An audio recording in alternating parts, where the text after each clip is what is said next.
Hello and welcome you all. Welcome to the study with फसी channel. और आज इस चैनल के ऊपर हम लोग डिस्कस करने वाले हैं 2023 में आने वाले तमाम इंपॉर्टेंट ईडियम्स जो पंजाब के तमाम बोर्ड्स के अंदर, चाहे वो रावलपिंडी बोर्ड हो, मुल्तान बोर्ड हो या लाहौर बोर्ड हो, इन तमाम बोर्ड्स में मॉर्निंग और इवनिंग में जो भी इम्पॉर्टेंट ईडियम्स आए हैं, आज वो सारे के सारे आपके साथ डिस्कस करने लगे हैं और ये आपके आने वाले पेपर्स के लिए बहुत ज़्यादा इम्पॉर्टेंट है। तो ये वीडियो आपके लिए बहुत ज़्यादा इम्पॉर्टेंट और इन्फॉर्मेटिव होने वाली है, तो इस वीडियो को कम्प्लीटली लाजमी देखिएगा और इसके अंदर मौजूद तमाम ईडियम्स को आप अच्छे तरीके से याद कर लें, ताकि ये बोर्ड के अंदर जब भी आए तो आप हमारे इस चैनल को हमेशा याद रखें कि स्टडी विद फसी चैनल पे ही हम लोगों को ये इंपॉर्टेंट ईडियम्स का पता चला था। तो आए आज की इस वीडियो का हम लोग आगाज़ करते हैं। सबसे पहले हमारे पास है सेंट फॉर। सेंट फॉर का मतलब होता है किसी को बुलाना। The farmer sent for his 7 sons. Put out. Put out का मतलब होता है कोई भी लकड़ी या लैंप टाइप की जो भी चीज़ हो, उनको बुझाने के सेंस के लिए हम लोग पुट आउट का इस्तेमाल करते हैं। Alia put out the lamp. For good. For good का मतलब होता है हमेशा के लिए। He left the Pakistan for good. Fall flat. Fall flat का मतलब ये होता है कि नाकाम हो जाना। My attempt at a joke fall flat. Wet blanket. Wet blanket का मतलब होता है किसी को डीमोटिवेट करना। He is a wet blanket and always discourages me. A square deal. Square deal का मतलब होता है ऐसी चीज़ जो कि इंसाफ पे मबनी हो, यानी कि बिल्कुल फेयर हो। The car dealer always give me a fair square deal. Red tape. Red tape का मतलब होता है गैर ज़रूरी ताख़ीर। जितने भी सरकारी काम होते हैं उन्हें सुर्ख रंग की मोहर लगाई जाती है। तो पुराने ज़माने से लेके अभी तक यही काम है कि सरकारी काम हमेशा जो होते हैं वो काफ़ी लेट हो जाते हैं, ताख़ीर का शिकार हो जाते हैं। तो उसी से ये एक इडियम बना है, red tape. He took weeks to get a visa because of the red tape.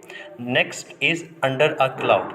Under a cloud का मतलब होता है मुसीबत में होना। अंडर अ क्लाउड, क्योंकि ये ब्रिटिश ईडियम्स हैं और आपको पता है कि ब्रिटेन के अंदर हर वक्त बारिश होती रहती है, हर वक्त वो जो है वहाँ पे एक रेनी टाइप का एक इन्वायरमेंट होता है। तो उनके जो ईडियम है उसके अंदर जब कभी भी क्लाउड या रेन का जिक्र आता है तो वो ज़्यादातर जहमत के तौर पे ही आता है, यानी कि वो मुसीबत के सेंस में ही आता है। He made a fraud and he is under a cloud today. Put up. Put up का मतलब होता है बर्दाश्त करना। Alia has to put up with a unexpected guest. In a nutshell. Nutshell से मुराद होता है कि इन मुख्तसरन। Just give me the facts in a nutshell. Nip in the bud. Bud mean के जो मेन पॉइंट है, जड़ से किसी चीज़ को उखाड़ देना। Nip the evil in the bud. बड़ा इजी सा सेंटेंस है, आप लोगों को ये समझ आ जाएगा। पे लिप सर्विस। इससे मुराद होता है किसी की झूठ मूठ की तारीफ़ करना। Most of the voters pay lip service to the political candidate. जैसे कि एक एटीट्यूड आपको पता है कि सियासतदानों की लोग चापलूसी करते हैं, उनके मुतालिक बातें करते हैं। Next one is a hard and fast. Hard and fast से मुराद होता है कोई एग्जैक्ट किस्म का, पक्के किस्म का, वाज़े किस्म के। There are no hard and fast rules of the cyber crimes. Null and void. Null and void का मतलब होता है जो चीज़ ख़त्म हो जाती है, कल अदम हो जाती है। The decision of the committee has been declare null and void. जो कमेटी का डिसीजन है वो अब ख़त्म कर दिया गया है, कल अदम कर दिया गया है। स्ट्रॉम इन अ टी कप। आप जब कभी भी कोई एक टी कप लेते हैं, उसके अंदर जो जितना भी जो टी होती है वो आपको ऐसा फ़ील आ रहा होता है जैसे कि उस टी के पॉइंट ऑफ व्यू से जब उसके अंदर थोड़ी सी भी जो लर्जिश होती है तो ऐसा फ़ील आता है कि उस टी के अंदर जो है वो एक स्टॉर्म आ गया, यानी कि छोटी सी बात पर बहुत ज़्यादा हंगामा करना। The fight among the children is a storm in the tea cup. Back out. Back out से मुराद होता है वादे से फिर जाना। Asad backed out at the last moment. जब कभी भी आपके दोस्त आपके वादे से मुकर जाएं तो आप उनके लिए भी कह सकते हैं कि वो बैक आउट कर गए हैं। ईडियम्स के साथ आप जब तक इनको इंटरेस्ट लेके डेवलप नहीं करेंगे, इंटरेस्ट लेके इसको पढ़ेंगे नहीं, तब तक आप लोगों को ईडियम्स नहीं आएंगे। ये डे टू डे लाइफ में आप लाजमी बोला करें एक दूसरे के साथ, यार तुमने तो बैक आउट कर दिया, हाँ हमारा एक प्लान था लेकिन एंड टाइम पे मेरे दोस्त ने बैक आउट कर दिया। पीस ऑफ केक के मतलब भी आप लोग ऐसे ही कह सकते हैं कि यार ये काम तो मेरे लिए बिल्कुल पीस ऑफ केक है, बिल्कुल ईजी सा है। हम अपने दोस्तों के मतलब भी कह सकते हैं यार ये तो बिल्कुल हमें पता ही नहीं था, लेकिन आखिर में ऐसा फ़ील आया कि यार ये तो बिल्कुल डार्क हॉर्स है, यानी कि बड़ा ही जो है वो गैर मामूली सलाहियतों का मालिक है। तो आप उस तरीके से जब तक ईडियम्स को अपने डे टू डे लाइफ में नहीं यूज़ करेंगे, ईडियम्स आपको नहीं याद होंगे। तो कोशिश करें इनको डे टू डे लाइफ में भी आप यूटिलाइज़ करें। ब्लैक एंड ब्लू का मतलब होता है ज़ख्मी हो जाना। The next day of the fight I was black and blue and could not move my neck. Cry wolf. Cry wolf वो आपको ने बचपन में वो कहानी तो सुनी होगी जिसके अंदर वो एक झूठ मूठ का कहता है कि शेर आ गया, शेर आ गया। Do not believe in Sara, she is only a cry wolf. Feather once nest. अपना ही घर भरना। His partner feathered his nest with dishonesty and gave him a big loss. Rest on one's laurels, अपनी कामयाबी पे मुतमईन होकर बैठ जाना। जैसे कि मोस्ट ऑफ द टाइम्स ये होता है कि इंटेलिजेंट स्टूडेंट्स जो होते हैं वो जब कोई पोजीशन ले लेते हैं उसके बाद वो अपनी कामयाबी पे मुतमईन होकर बैठ जाते हैं। तो ये उन्हीं के लिए भी है। He has gained a lot in his life how he has resting on his laurels. And part and parcel का मतलब होता है कि किसी का इंपॉर्टेंट जुज़ होना, अहम हिस्सा होना। Library is a part and parcel of the college, जिसको हम उससे अलग ना कर सकते हों, इतना इंपॉर्टेंट हो। लूज़ योर मार्बल्स, अपने जो होशो हवास हैं उनको खो देना। My grand mother has lost her marbles after the stroke. A dog in the manager, इससे मुराद होता है कि इंतहाई अजीब व गरीब किस्म का जो एक इंसान है जो आपको फेवर नहीं करता, ठीक है, वो आपका जो है वो आप किसी भी कंट्रोल दे दिया जाए उसे। Nadir is a dog in a manager, he does not benefit others.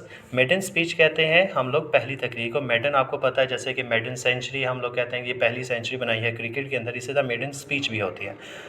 His maiden speech was very impressive. Cry in the wilderness, भैंस के आगे बीज बजाना। To talk Isra is like a cry in the wildness. और इसी के साथ साथ हम एक और भी इडियम इस्तेमाल करते हैं, to cast pearl before the swine, उसका मतलब भी यही इसका मतलब होता है।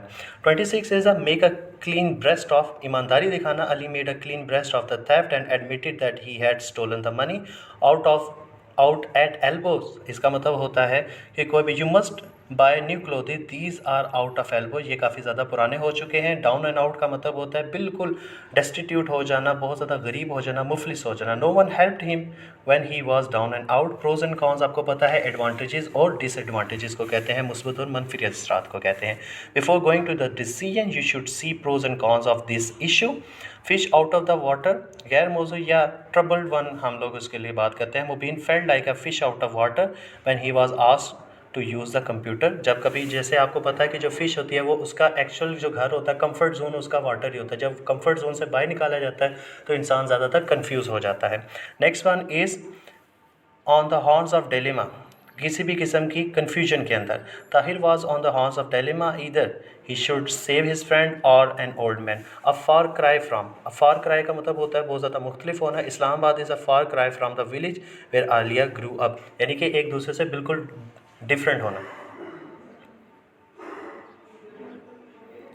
इसके साथ एक और भी बना सकते हैं, जैसे Asia is far cry from the Europe. Cold comfort से मुराद होता है जैसे कि मामूली बात। A small increment in the salary is a cold comfort for a poor man. Go to the seed, सेहतमंद दिखाई ना देना। All through he is working normally yet he seems to be going to seeds. Square peg in a round hole, गैर मौजू यानी कि उस चीज़ के मुताबिक ना होना, उस चीज़ के लिए जो है वो बिल्कुल डिफरेंट होना। She felt herself a square peg in a round hole at the new school because she had no friends. अब वो कहते हैं कि वो वहाँ पे बिल्कुल भी जो है वो स्टेबल फील नहीं कर रही, वो अप्रोप्रिएट फील नहीं कर रही, और वो जो है उस स्कूल के अंदर उसके कोई भी दोस्त नहीं है। तो ये 35 वो इम्पॉर्टेंट ईडियम हैं जो 2023 के पास्ट, जितने भी हमारे 2023 में जो ईडियम्स आए हैं सब बोर्ड्स के अंदर, ये उनका एक क्रक्स है, उनमें से ही ये वाले हमने सेलेक्ट किए हैं। और अगर आप इनको याद कर लेंगे तो ये आपके आने वाले पेपर्स में आपके लिए बहुत ज़्यादा इंपॉर्टेंट होंगे।